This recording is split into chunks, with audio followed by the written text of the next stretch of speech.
Ang susunod na dula na inyong maririnig ay hatid sa inyo ng MBC DZRH.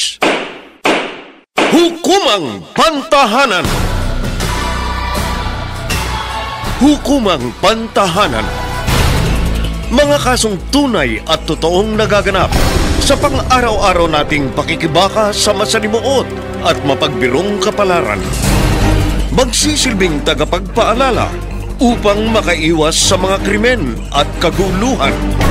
Tatayong bantayog na magpapatatag sa kalooban ng bawat nilalang.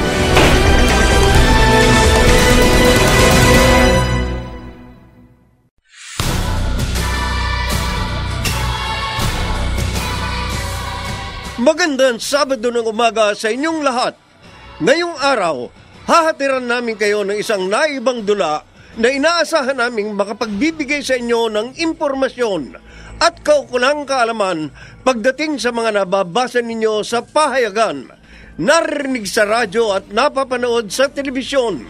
Mga usaping dapat lamang magkaroon ng tamang gabay, katulad ng usaping ano ang habol ng biktima sa illegal recruiter kapag siya ay napahamak. Dito sa Hukumang Pantahanan!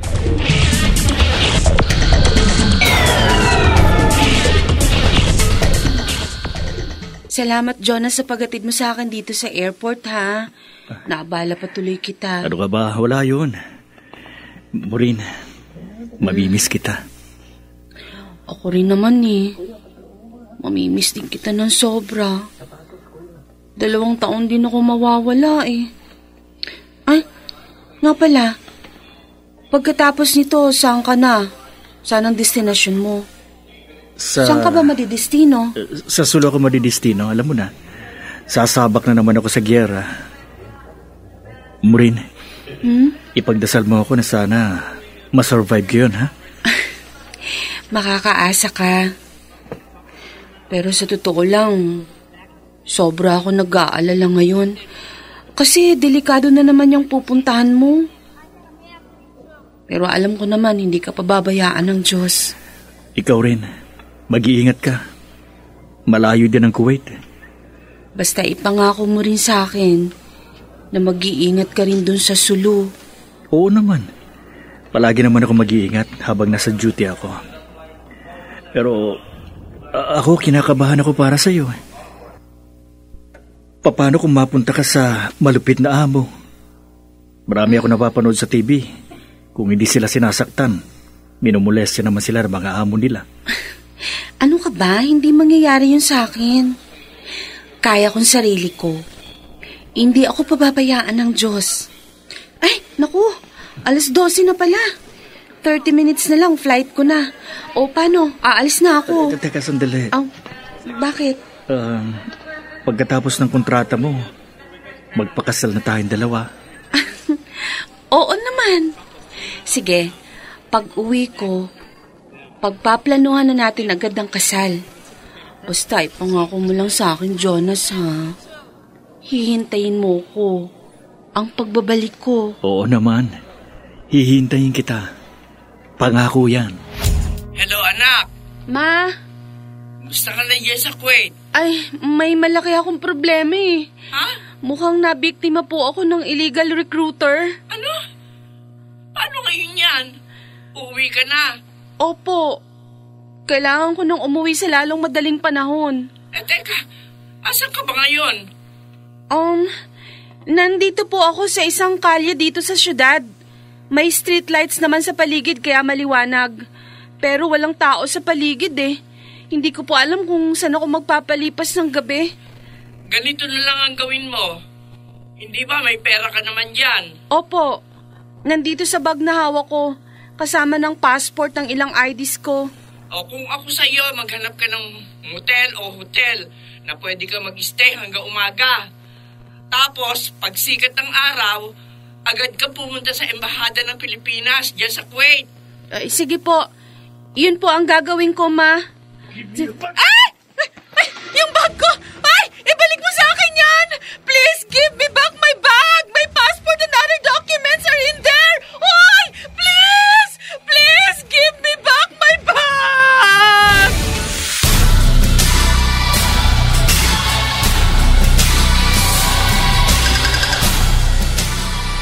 balikan natin ang dulang Hukumang Pantahanan!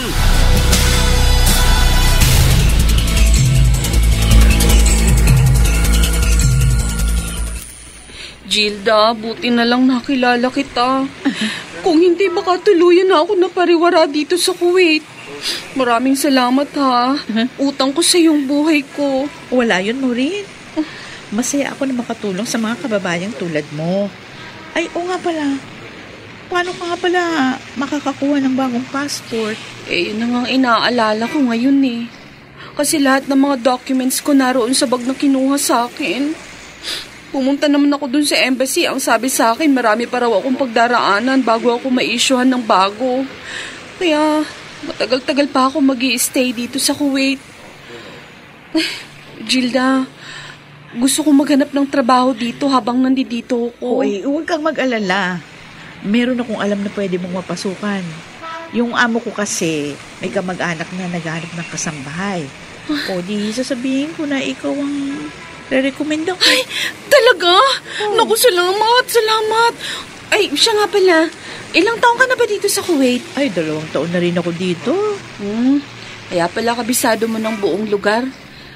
May bala ka pa bang umuwi ng Pilipinas? Tinatanong pa ba yan? Oo naman. Uuwi pa rin ako ng Pilipinas. Mababait bang amo mo? Hindi. Ay, Minsan kasi may pagkakataon na nasisigawan ako ng mga amo kong Kuwaiti. ganun? Pero hindi naman nila ako sinasaktan. At saka maayos naman sila magpasweldo. Uy, nga pala, Gilda. Pag may time ka, favor naman, no? Ano yun? Pakituruan mo naman ako ng kaunting Arabic. Bihira lang kasing magsalita ng English yung mga taga dito eh. Tapos yung iba naman nakakapagsalita nga ng English, hindi naman maintindihan ng accent. Oo nga. Oo, walang problema dun. Tuturuan kita ng basic Arabic. Pero meron akong kakilala kababayan na nagtuturo ng Arab sa mga Pilipino dito sa Kuwait. Oh? Oo, Jojo pangalan niya. Talaga? Sa Buanga. Eh, saan ko siya makikita? Ay, dun siya nakatira sa malapit sa Hasalama. Ang rate niya ay 5 dinar para sa 3 oras na Arabic lesson. 5 dinar? Mahal naman. Uy, anong mahal? Mura na kaya yun. Ay, speaking of ayun, si Jojo. Teka lang, Maureen ha, tatawagin ko. Jojo! Jojo! Hilda! Oy, alika, meron akong papakilala sa'yo. Ha? Kaya kita tinawag.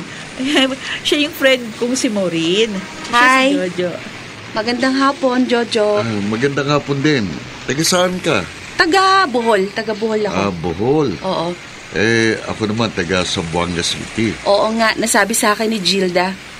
Ay, oo nga pala. Kasi sabi lang sa akin ni Maureen dito sa Kuwait, gusto sana niyang matuto ng konting Arabic. Ay, magpapaturo sana siya sa iyo. Nasabi ko na sa kanya yung rate mo. Pumayag naman. Wala bang discount? Nako, mura na yon, kababayan. Sige na, Jojo.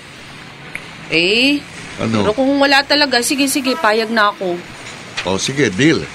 Anyway, anong trabaho mo rito? Domestic helper din siya, tulad ko. Nako, Maureen. Good luck sa mga amo mo. Ikaw? Tindero sa isang kebab stall. Oh? Kung ganun, kasama ba sa tutorial package mo yung pagsiserve mo sa akin ng kebab? Okay, pero isang order lang. Alam mo naman yung amo ko, daig ang accountant. Kapag nag-audit ng kinikita ko doon sa stall. Okay, fine. So, kailan tayo magsisimula? Hi! Hello! Kumusta ka na, Maureen? Eto, ayos naman ako dito sa Kuwait. Mag-iisang buwan na ako nagtatrabaho bilang kasambahay sa among nakilala ng kaibigan ko dito. Ayos ba ang amo mo? Medyo. Anong medyo?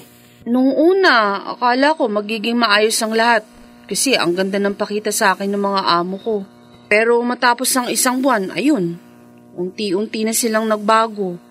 Naging mahigpit na sila sa akin. Sinasaktan ka ba nila? Minsan, kinukurot nila ako. Pero hindi pa naman umaabot sa sobrang pananakit. Yan ang nga ba sinasabi ko eh. Gagang pa ako. Huwag kang mangamba sa akin. Pinagbubutihan ko ng trabaho ko para wala silang rason para saktan ako. Jonas, Pasensya na kung medyo natagalan ako bago nakapag-Zoom, ha? Naiintindihan ko naman kung busy ka dyan sa work mo. Salamat. Basta, hintayin mo ako. Dahil babalik din ako dyan. Para makasama ka ulit. Ay, Sir Farouk? Oh. What are you doing here? Who is he? Why are you here in my room? Ahmed, Oh. she's the one I'm telling you. Oh. Ay, She's really, really beautiful. sir? Wait. Ano ba? Wait, Oh. itiwan niyo nga ako. Quiet. Itiwan niyo Or ako. else we kill you now. Pakiusap, pakawalan niyo ako. Please. Bitiwan niyo nga ako. Parang awaan niyo na. Aray ko. Nasasaktan na ako. Anong gagawin niyo sa akin? Please, don't do this to me, Farouk. Please, You're mine, please. and no one will take you away from me. Please. Ooh, you smell good. Oh, I my love God. it. Please, Wait, Sir I Farouk. will undress first. Ahmed, join me. Sir No, Farouk, brother. Sure. You bet we will. Ahmed, because it's your birthday today, you'll go first. Here's my gift for you. No. Do anything you want. No. Thank you, brother. Please, don't. Wag. I won't do that because you are mine. Huh? You smell too. No. And you have smooth. Please I don't. love it. Wag. I will. Wag.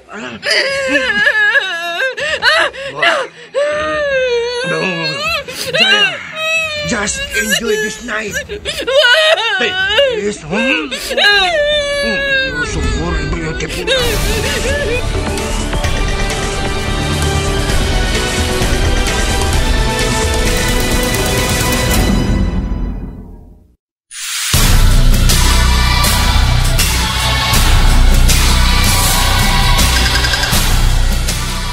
Balikan natin ang dulang Hukumang Pantahanan.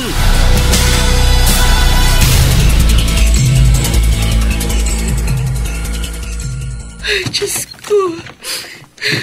Paano ako makakatakas? Ang lakas ng hangin. Kung dito ako dadaan sa bintana, baka mahulog ako. Kaso kung hindi naman ako tatakas ngayon, siguradong pagmamalupitan at gagahasain na naman ako ng amo ko. Bahala na. Dito na ako sa bintana dadaan. Tatalo na lang ako. Di naman siguro ako mamamatay dito kasi second floor lang to.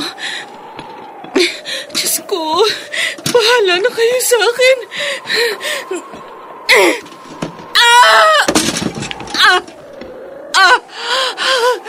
Mga paa ko. Ang sakit. Nabalian yata ako. Paano ako makakalakad? Sinong pwedeng tumulong sa akin dito?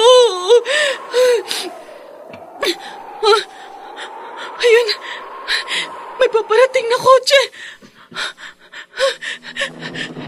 May kotse. Ayun, help! Help! Help! Help! Help me! What happened? Help me. Are you okay? I'm not okay. Please help me. Please, bring me to the nearest hospital, please. Okay.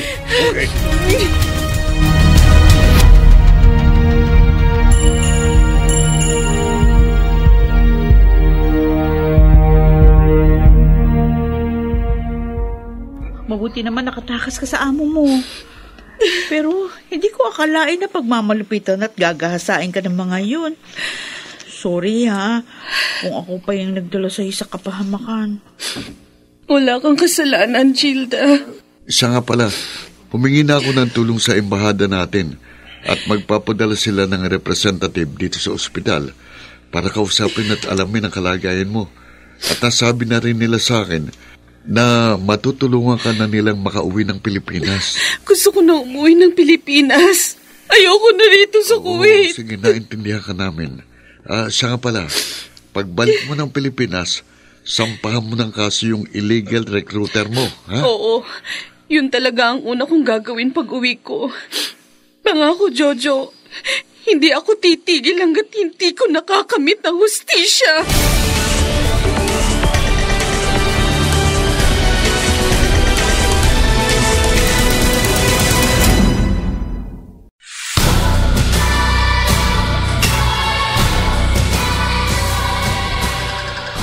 Mga kaibigan, narito si Atty. Rina Seco upang magbigay ng karagdagang kaalaman tungkol sa usaping ano ang habol ng biktima sa illegal recruiter kapag siya'y napahamak. May mabigat pong kasong maisasampa si Maureen laban sa recruiter na nagpaalis sa kanya, gayong wala naman pala talaga itong mapapasukan sa Kuwait. Sa ilalim po ng Republic Act 10022 o Migrant Workers and Overseas Filipinos Act, ang pangangala po ng manggagawa for employment abroad. And thereafter, pagkabigong mabigyan ito ng trabaho, ay isang uri ng illegal recruitment. Ito po ay may parusang pagkakulong mula 12 years and 1 day hanggang 20 years at multa mula 1 million pesos hanggang 2 million pesos. Kaya naman dahil po sa nangyari kay Maureen, maari siyang magsampa ng kasong illegal recruitment laban sa kumpanyang nagpaalis sa kanya. Samantala, maliban pa po sa kasong illegal recruitment, maaring applicable rin ang kasong estafa sa ilalim ng Article 315, Paragraph 2A ng Revised Penal Code. Ang estafa po ay nag-a-apply kung mayroong panluloko na ginawa ang may sala at ang panlulokong ito ay ginawa bago o kasabay ng pagkuha ng pera at ang biktima ay umasa sa panlilinlang para piliing ibigay ang pera sa may sala. At dahil dito, nagdulot ito ng pinsala sa biktima. May parusa din po itong kulong at multa. Maaari pong umabot hanggang reclusion perpetua, katumbas ay hanggang 40 years na pagkakulong at multang milyong-milyon ang halaga. Depende po sa amount ng pera na nakuha sa biktima. Ang mga elemento po ng mga krimen ay malinaw sa kwento ni Maureen. Kailangan lang ma-establish na Maureen na siya ay inirecruit, nagbayad siya ng pera dahil sa pangakong makakapagtrabaho abroad, at dapat din ay malinaw niyang ma-establish ang identity ng nag-recruit sa kanya. Dagdag pong kaalaman tungkol sa illegal recruitment. Mas mataas po ang parusa kung ang illegal recruitment ay ginawa laban sa 3 o higit pa. Ibig pong sabihin, 3 o mas marami pang biktima dahil ito po ay tinuturing na economic sabotage. Kapag napatunayan, may parusa itong life imprisonment at multa mula 2 million pesos hanggang 5 million pesos. Samantala, may mga palatandaan po na illegal recruiter ang katransaksyon ninyo. Ilan po dito ay kapag tourist worker ang scheme, paalisin bilang turista pero trabaho pala ang pakay, o kaya naman ay escort service, kunyari ihahatid sa airport at doon na lang ibibigay ang passport at iba pang papeles. Kasama na din po dito ang billed ad sa newspaper, usually P.O. Box ang given address, o kaya ipapadala lang application through mail, lakip ang pera. Yun din po mga tinatawag na backdoor exit, o kaya ay yung mga assumed identity o tinatawag na backlist system. Pati na po ang direct hiring, illegal po yon. Kaya naman para po maiwasan na mabiktima ng illegal recruiter, huwag mag-apply sa mga recruitment agencies na hindi lisensyado ng POEA. At kahit na po licensed agency, kung wala pong job order, huwag po makikipag-ugnayan dito. Huwag din po makipag-areglo sa mga hindi authorized representatives ng licensed agencies. Meron na pong listahan ng POEA niyan at maaari po ninyong tingnan sa website nila. Huwag din po makikipagtransaksyon sa labas ng registered address ng ahensya. Kung nasa probinsya, i-check kung may Provincial Recruitment Authority ang ahensya o magtanong sa Local Labor Peso o Public Employment Service Office. Huwag din pong magbabayad ng labis para sa placement fee. Dapat katumbas ito ng 1 buwang sahod lamang. Huwag din magbayad ng placement fee kung wala pang valid employment contract at official receipt. Huwag magpadala sa mga ad o brochure na naghihikayat magpadala ng sulat sa P.O. Box na may kasamang bayad para sa application form at pagpoproseso ng papeles. Huwag din pong makikipagtransaksyon sa training center or travel agencies at foundations na nangangako ng mga trabaho abroad.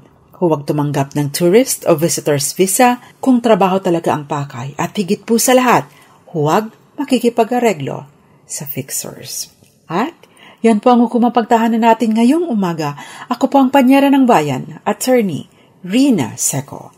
At muli niyo ako maririnig at mapapanood din para sa iba't ibang usaping legal sa programang Dos Compañeras, Mondays, Tuesdays, Thursdays, and Fridays, 6:30 hanggang 7:30 ng gabi, dito lang po sa DZRH, DZRH News Television, at iba't ibang social media platforms ng DZRH. Happy weekend po sa inyong lahat. Maraming salamat, Atty. Rina Seco, sa pagbibigay ng karagdagang kaalaman tungkol sa mga batas na pinaiiral sa ating bansa. Mga nagsiganap: Jenaline de la Cruz, Maynard Landicho Jr., Rosana Villegas, Phil Cruz, Bobby Cruz at Susan Robles. Naglapat ng tunog, Jerry Mutia. Sa musika ni Buboy Salonga. Supervisyong teknikal ni Bong Muyar at Eric Lucero. Creative consultant Bobby Cruz. Isinulat para sa radyo ni Krishna Senga. At sa direksyon ng inyong lingkod, Leonel Benjamin. Hukumang Pantahanan!